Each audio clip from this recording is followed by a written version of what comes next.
تبارک و تعالیٰ نے اپنے حبیب صلی اللہ تعالیٰ علیہ وسلم کو سراپا معجزہ بنا کر دنیا میں مبعوث فرمایا۔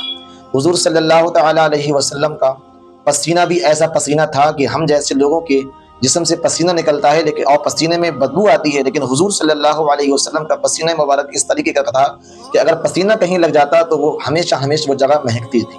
حضور صلی اللہ تعالیٰ علیہ وسلم کو اللہ تعالیٰ نے وہ کثیر معجزات عطا فرمائے کہ آپ کے جسم کے ہر حصے میں اللہ تبارک و تعالیٰ نے ایسی برکت رکھی کہ اگر میرے نبی کریم صلی اللہ تعالیٰ علیہ وسلم کا دست مبارک کسی کے بدن پر لگ گیا تو ہاتھ لگنے کی برکت یہ تھی کہ بیماریاں دور ہوتی چلی جاتی اور اس کی جسم اللہ تعالیٰ کے فضل سے اور نبی علیہ السلام کی برکت سے ہمیشہ مہکتا رہتا۔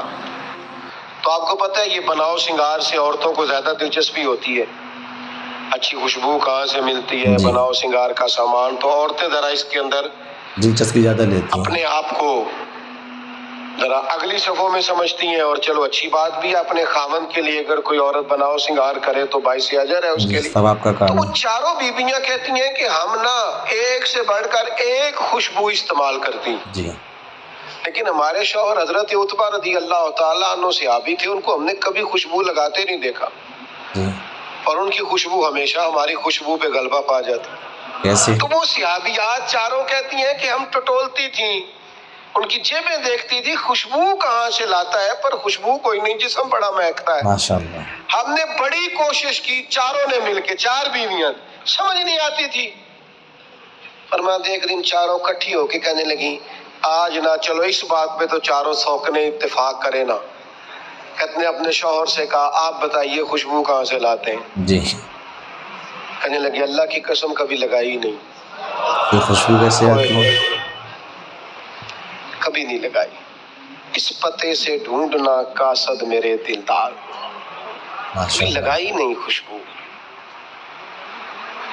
کہا آپ عجیب بات کرتے ہیں، ہم تھک گئی ہیں سالوں سے، اب لگاتے نہیں، یہ کیسی بات ہے؟ تو فرمانے لگے آؤ نا، سنو نا، میرا قصہ تو سنو، میری داستان حسن تو سنو، میرے اوپر جو کرم کی برکھا برسی، بس مختصر سی میری کہانی ہے، یہ جو بھی ہے ان کی مہربانی ہے۔ ماشاءاللہ۔ کہا مطلب کیا ہے؟ تو حضرت عتبہ فرمانے لگے میری کمر پر بن گئے تھے دانے، دانے نکل آئے تھے، ان میں ہوتا تھا درد، جی تکلیف، آزمائش، جلن، میں تکلیف میں تھا، تو میں تکلیف سوائے ان کے کس کو بتاتا جو میرے ہر بات میں میرا سہارا تھے۔ ماشاءاللہ۔ میں سیدھا چلا گیا دروازہ رسول پہ، رو کے عرض کی حضور یہ درد ہے، سونے نہیں دیتا۔ تو کہتے ہیں کریم نے فرمایا تو کرتا اوپر کرنا۔ کہتے میں نے کرتا اوپر کیا تو حضور نے لعاب دہن انگلی سے لگا کے میری کمر پہ لگایا۔ ماشاءاللہ۔ فرماتے ہیں وہ لعاب دہن میری بیماری لے گیا اور خوشبوئیں چھوڑ گیا۔ ماشاءاللہ۔